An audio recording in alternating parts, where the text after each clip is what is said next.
Hello, my name is Diana Delacruz-Aparicio. My pronouns are she, her, and hers. I am a retention specialist at the Academic Advancement Center, and I also coordinate the Thrive-Grad program. Welcome to today's pre-recording. You might have seen me in a couple other pre-recordings, and this one is for Thrive-Grad. This presentation is called Applying for Graduate School, and this is focused on providing resources and tips for students who are ready to start their application process. And we know that some folks are entering this presentation potentially already with their application started and at different stages in that journey. So everyone is welcome to this. We will focus on a couple of different things that would apply to anyone. So bear with me, and I hope that this presentation is helpful for everyone who's ready to take those next steps to apply. Cool. Okay, so this is going to be the presentation layout. Like I said before, we have folks who are at different stages in their application process. So whether you started or haven't started, just know that we're going to talk a little bit about like actually understanding that process and what you might be seeing in your applications. We're going to talk about a timeline of what some requirements will look like in terms of when to submit those, and also some tips and like when to navigate those tips. I'm thinking specifically like asking for letters of recommendation as an example. We're going to talk about funding. I know that that's a huge important piece for folks to consider really in their application process and their decision making. So we'll talk a little bit about funding as well, and just additional resources and tips that can help you alleviate some stress in your application process. We know that we are not going to be able to cover everything, and everyone's applying to different programs that require different things. So please write down any questions that you have regarding your application process. And if they don't get answered here, make sure to bring those back to anyone who's helping you in your process, whether it's your retention specialist, an academic advisor, a mentor, a friend, a professor, anyone really. And if you're looking for more support, know that you have us at the AAC to guide you. So make sure to write those questions down to bring them back to someone.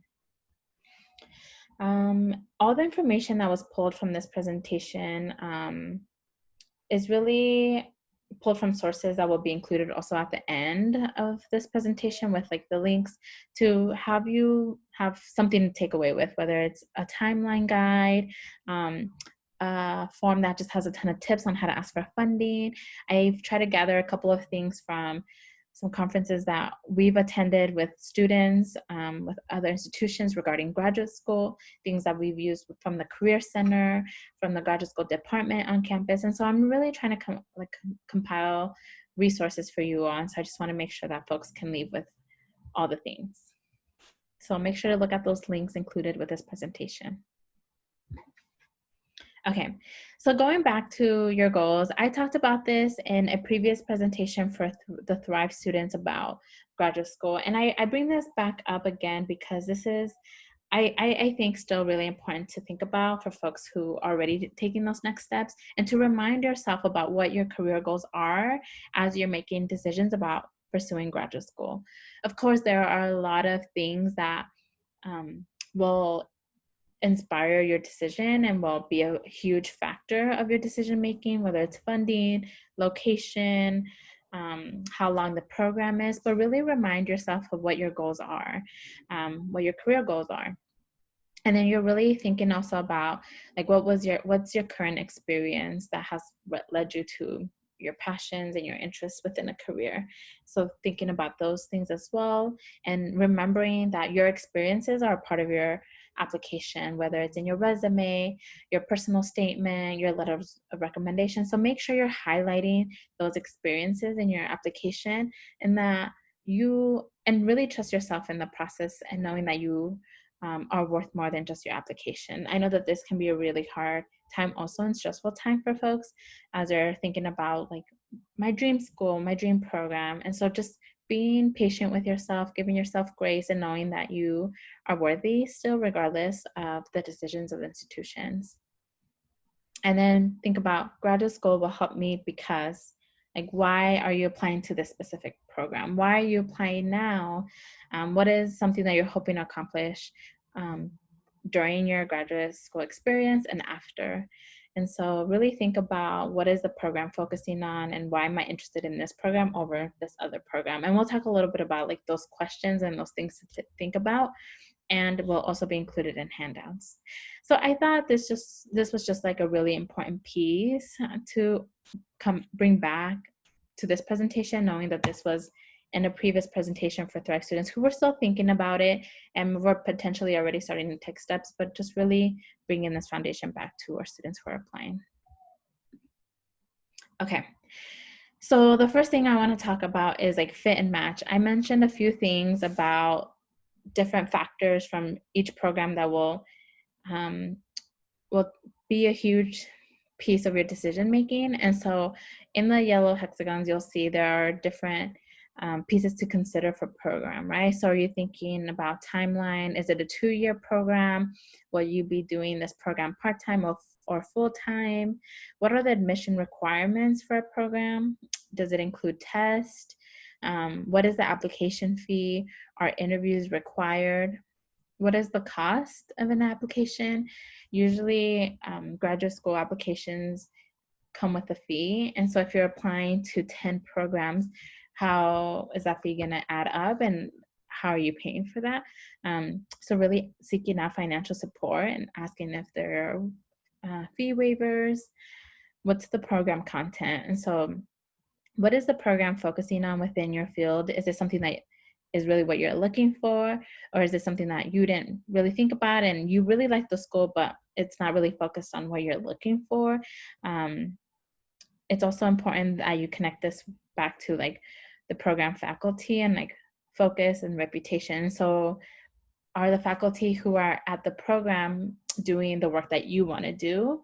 I think that that's a huge piece to consider because you work closely with your faculty in graduate programs, and they come into play when you're thinking about assistantships and research. And so if you're really doing some digging with the programs and you find that there's a program that has a professor that does the work that you want to do and it's exactly what you want to do, I think that that's important to consider, because if you are doing research with this professor, or if assistantships means working with the professors, you want to make sure that you're gaining that experience and that you have access to someone who knows that specific area of your field.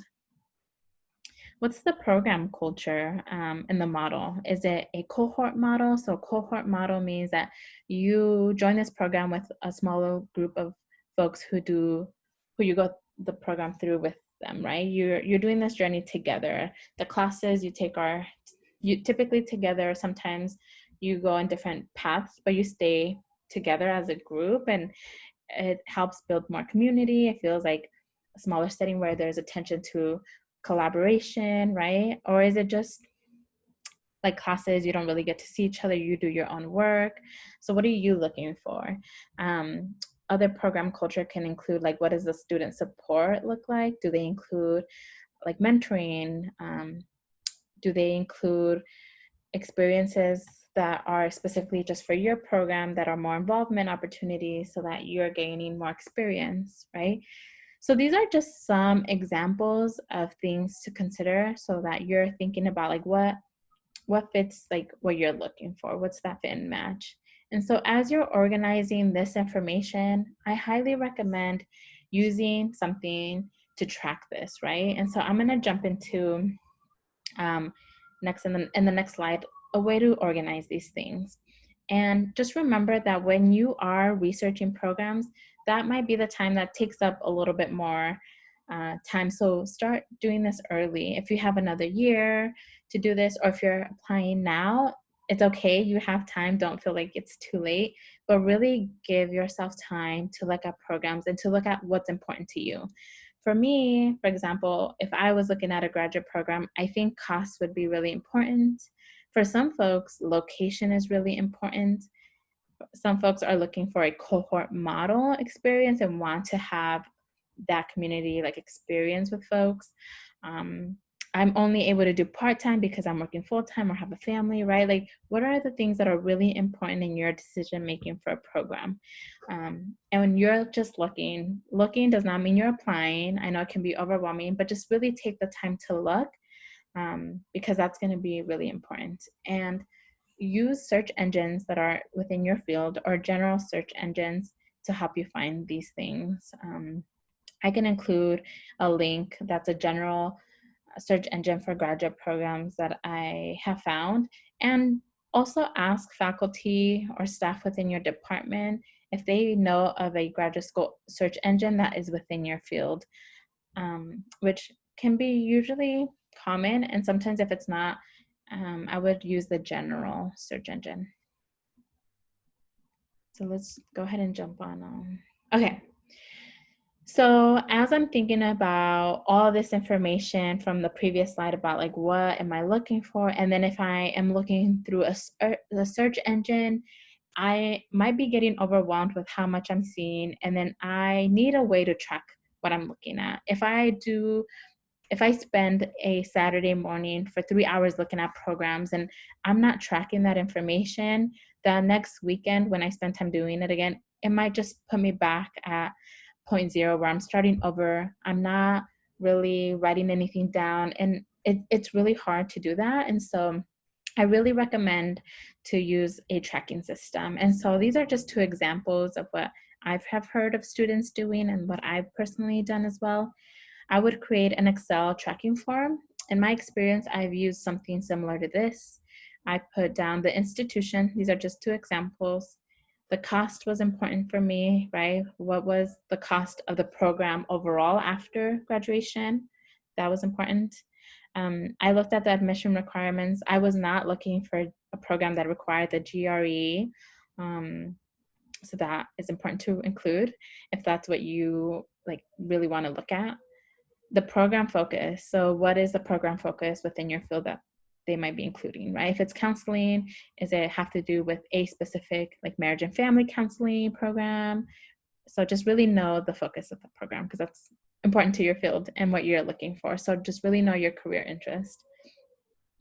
I really wanted to look at timeline, right? And so these are, you can make this list as long or as short as you want on an Excel form, right? The point is that you update it and that you use it in a way that is helpful for you. The cool thing about Excel is that you can change it up in really any way. I also use this to highlight schools that I had crossed out and was no longer interested in. I marked them, I highlighted them red. And then I highlighted green the schools where I had submitted my application already. And then at the bottom of my Excel tracking form, I also had a different tab at the bottom that pulled up a whole new sheet, but within the same document of when I was doing interviews. And that was a whole nother thing that I needed to track separately. So an Excel tracking form is really important, I would say, and would be really awesome for folks to use. Another platform that I have heard folks use is Trello. This is a free platform you can find online. I just created one really quickly so I can do a screenshot of what it can look like. I named a board as grad school apps. I put a to-do list, and maybe a board can be like the institution. A different board can be CU Boulder, right? So you have different boards. It's up to you how you want to organize that, but like think about what's going to help you. So for if this was my CSU grad school application, I needed to make sure I did a to-do list, what I'm doing and what is already done. You can play around with these things, but this is just a good also platform to use, and it's free. You just create an account. So find something that works for you. Organize a folder. Make sure it's somewhere where you can find it. Some people have used Google, like the Gmail, Google Drive, because it's something that folks can access anywhere without having to be on their own desktop, which is also important. And it can be something that, like, if something happens to your computer, you won't lose that. So just make sure you're updating it and that you're using it in a way that helps you track all the information. Okay. So let's jump on to an application timeline. These next few slides are going to include a timeline that are like suggested tips. It won't include everything, right? And here are some things that I have seen on different forums, like the Career Center providing an application timeline handout, and I'll include that in the link section as well, so that you can have a visual of other tips based on like timelines as a student. And if there's anything missing here, right, you're creating your own timeline based on the programs that you're applying. So these are just general tips. So the summer before you apply, whether you're still in your undergrad or you've graduated and you are in taking a break, taking gap years, you're working full-time, part-time, whatever you're doing after you graduate, this is also just important to consider. The application timeline looks similar to when you apply for CSU, right? So things are due in December. And also make sure to look at program deadlines because some programs might be different, either earlier or later on, like in January or February. So just really know when those deadlines are. And you might be also starting a spring semester or summer, so just be aware of the different deadlines. So the summer before you're applying, so a couple of months before, I would say like 6 months before your application is due, that's when you really want to hone down on doing the research and narrowing down programs. So like I said, just because you're looking doesn't mean you're applying. So just make sure you're getting that out of the way and taking time to consider these programs. Use these programs that you're narrowing down, bring them back to folks who are in your field, talk to your faculty, talk to staff within the field to give you insight about the focus of the program, what they might know, because these are folks who are experts within your field. So make sure you're talking to people about the programs that you're interested in. So yeah. Organize an application platform. So whether you use Excel or you use Trello, just make sure you start organizing that around the same time that you're starting your research. You don't want to find yourself doing the same research over and over again and not having a way where you're tracking that information, because then it puts you back a little bit over time. Make sure that you're thinking about the GRE or any other entrance exams that you need to do. And so if you need to register, and then if you need to give yourself time to study, make sure that you're doing that in advance. I've seen folks study a couple months before, up to 6 months before. It's really up to you how comfortable you're feeling with those things. I would say testing season for this is typically around like August, September, or October. And then you also want to think about like giving yourself time if you want to retest. So yeah, that's a big piece. And knowing that taking tests, right, causes a lot of anxiety for folks. So thinking about your own field, is this required? What is required? What support are you getting for this preparation? I'll also include a website that includes a registration page for the GRE and other exams and gives you access to free study tools. So I'll include that on the link. Around September, you want to start your applications, if not earlier, right? This is just kind of like gives you an idea of like, okay, maybe September at the latest. You want to have those started. You want to have your drafts already finalized. And this is also a good time to reach out to programs. So programs might have some open house, might be virtual this year where they just have folks who are interested come in and learn more about their faculty. They might have a panel of current students, alumni, give you a walkthrough of the program. These are free events typically, and if you have access to this information ahead of time and you're able to attend a virtual or like an in-person if it's something close to you, I would highly recommend doing that or reaching out, asking questions to the program coordinator. You can typically find a program coordinator like contact information, but just make sure you're doing a little bit more of the research yourself first, so that if you have any questions that you can first look online to see if you find them anywhere, and if you don't find those, make sure to reach out ahead of time. It just gives you time to like hear back from them and also move on if you haven't heard from them. You want to get your material looked at around this time as well. If you're asking professors or staff, you just want to give them time to look over the stuff and then get back to you. And then if you need to do a couple of reminders, right, it's not rushed, but you're giving yourself time. And this is also a little bit right before school starts feeling a little bit busy if you are applying during your undergrad for graduate school. I would say September, some folks can start narrowing down programs, and if it happens later, that's okay.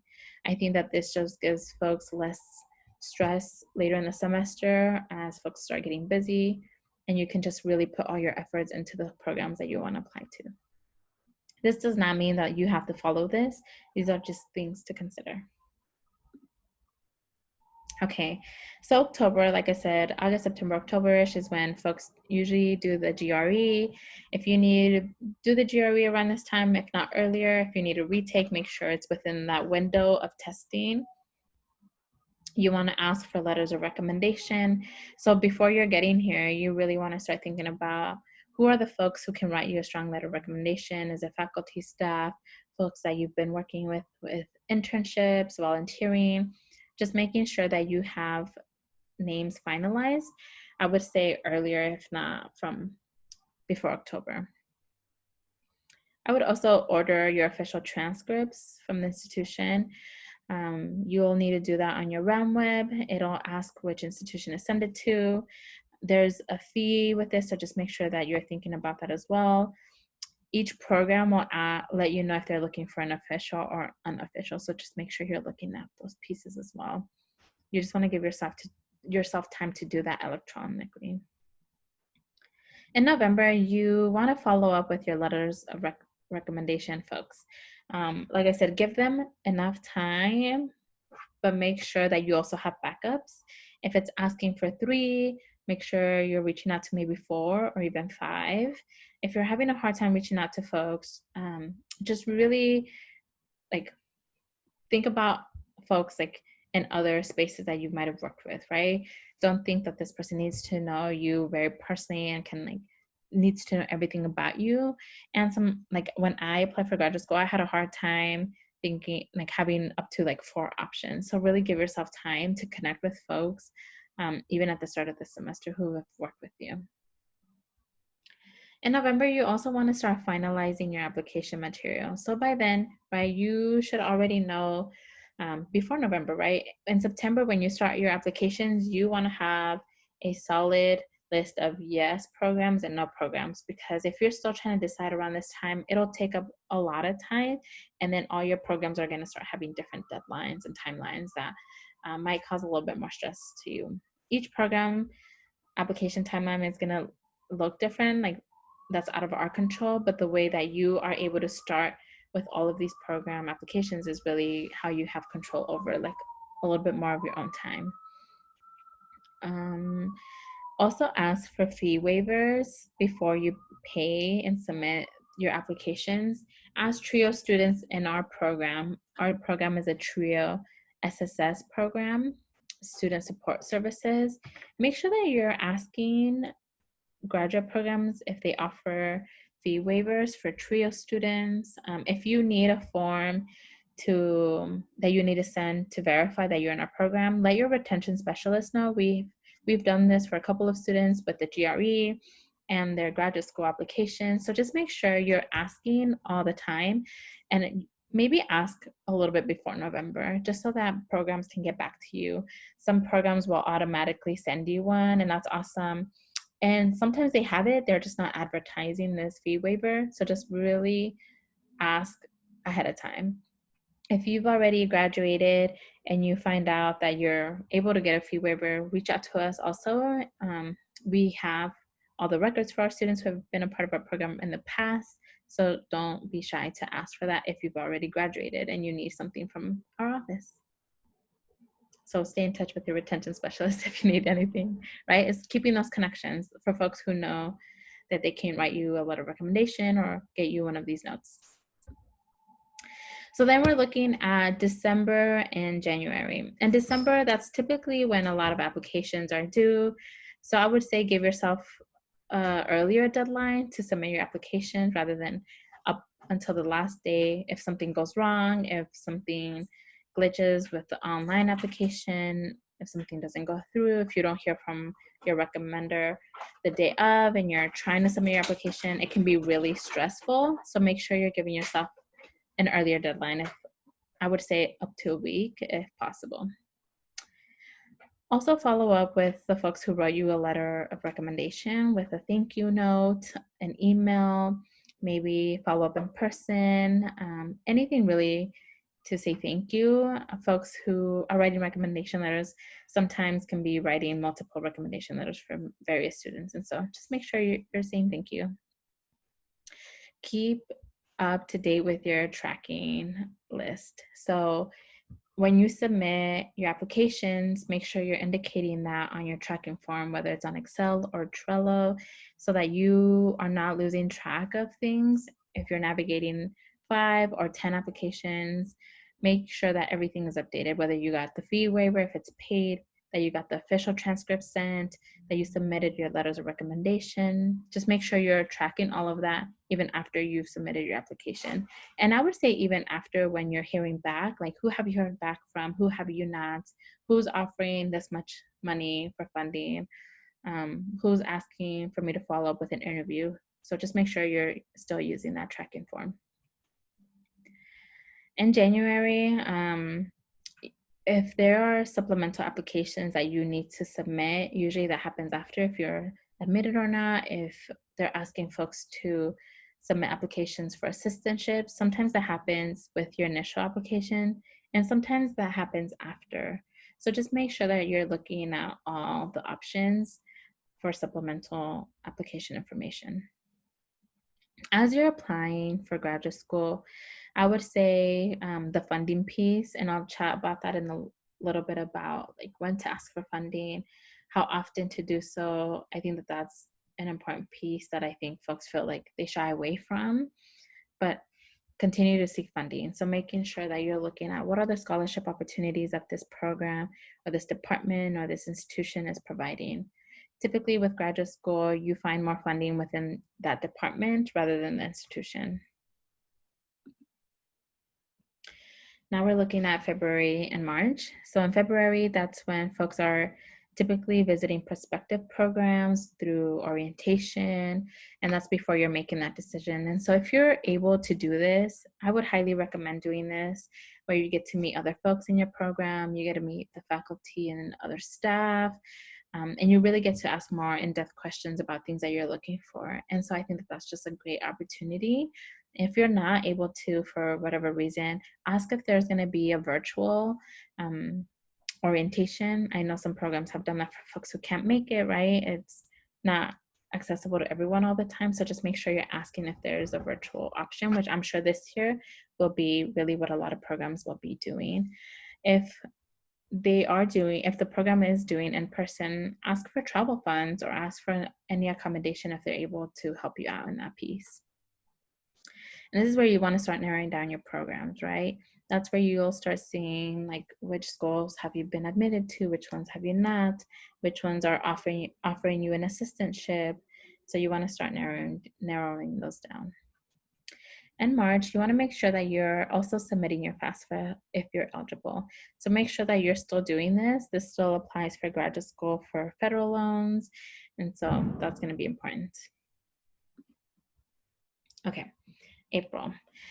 So April 15 is decision day. So decision day is when you have to let the institutions know if you will be attending or not. So just make sure that you have what you're looking for before this date and that you're sending those updates to the institution. They either have you mark something on the application, in an email, a letter. They'll send all those things out. So just make sure that your decision is before April 15, and that's across the nation. So all the programs will have this similar deadline. Continue to ask for funds after as well. After you've made that decision, continue to ask. It's okay to ask, and I'll make sure to include a handout about like tips on how to continue to ask, because it can be really uncomfortable. I know that it was very uncomfortable for me as a first generation student of color to do so. Inform all programs of your decision. And then if you are still needing help with navigating other pieces after this, reach out to us and we can help you navigate anything else.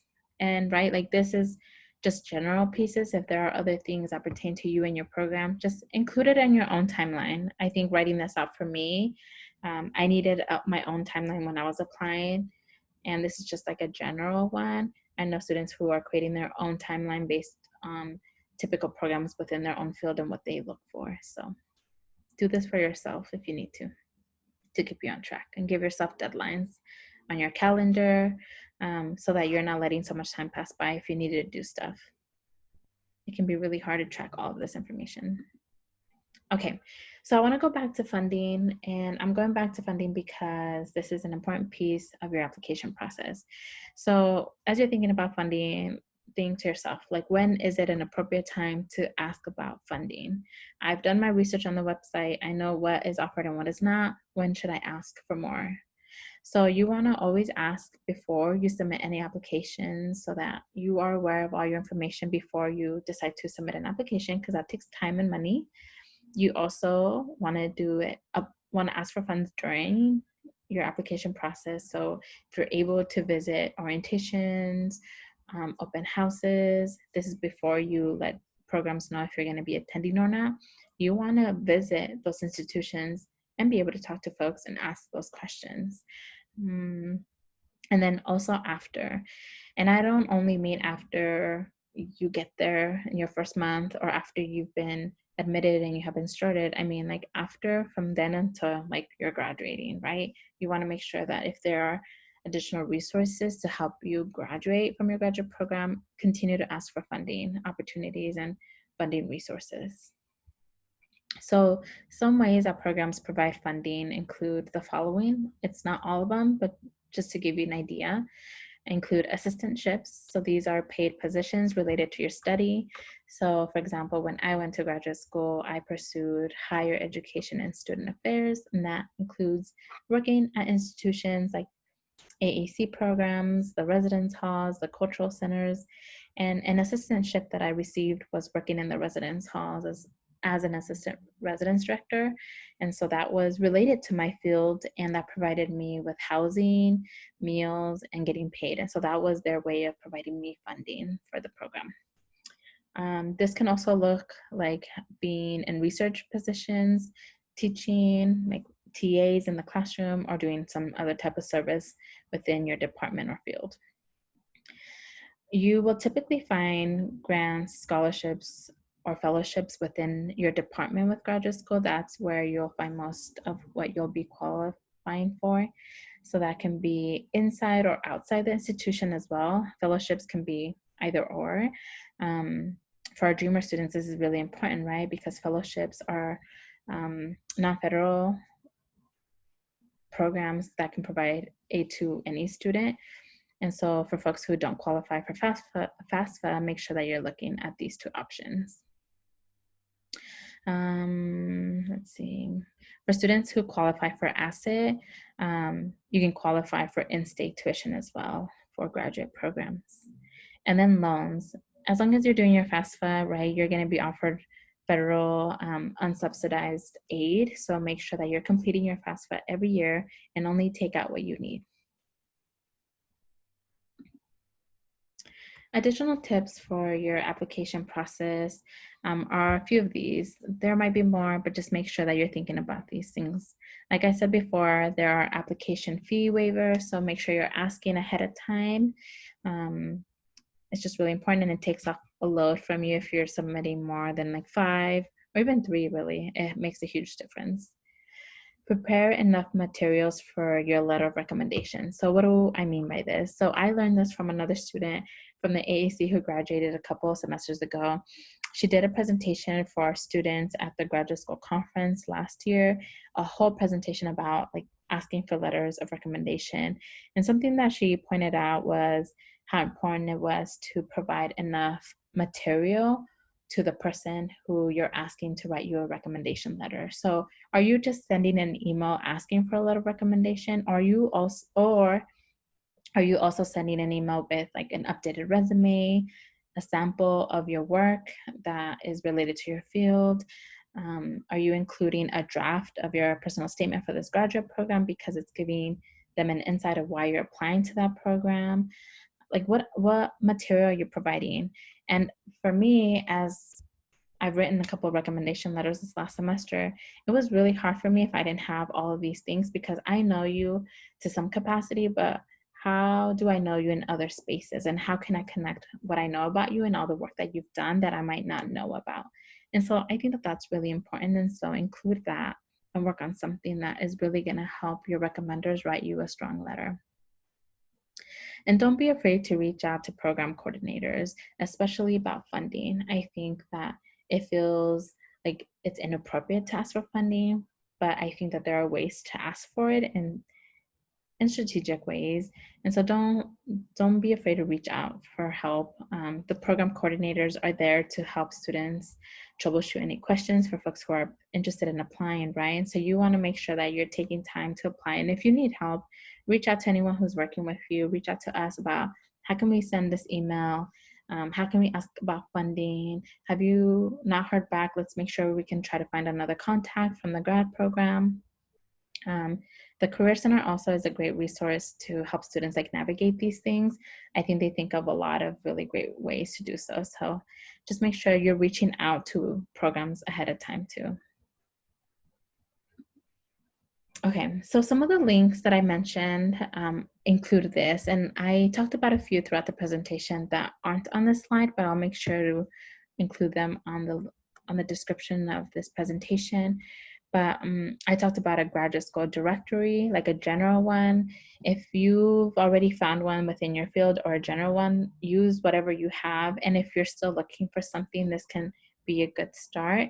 But just like I said, if you haven't found anything, talk to folks in your field because maybe there is a search engine just within your field, which is pretty common. Make sure that you check out this website about registering for the GRE and other exams, entrance exams that also include free study material. So check out this website. And then all other things that I included in the presentation that I talked about, I'll make sure to include in the in this presentation description. I think that's all I have. Yes, please don't forget to complete the post-assessment survey immediately after this presentation. I've included that in the description for this presentation. It's really important for us to get your feedback on a few things. I know that we didn't cover everything, but hopefully this was like a good start to getting your application going. Know that the resources don't end with this presentation. If you really need support, ensure that you're using your retention specialist to help you in this process. Anyone else who's working with you, like make sure you have a support system. You're not alone in this process. We're here to help you, even if it doesn't happen this semester or in the next semester. We're gonna make sure that we help you if you need to, even if it's down the road. If you have any questions or concerns, this is my contact information. Reach out to me or a retention specialist. Thank you for watching this. I hope that this was helpful, and don't forget to fill out the post-assessment survey. Thank you. Take care.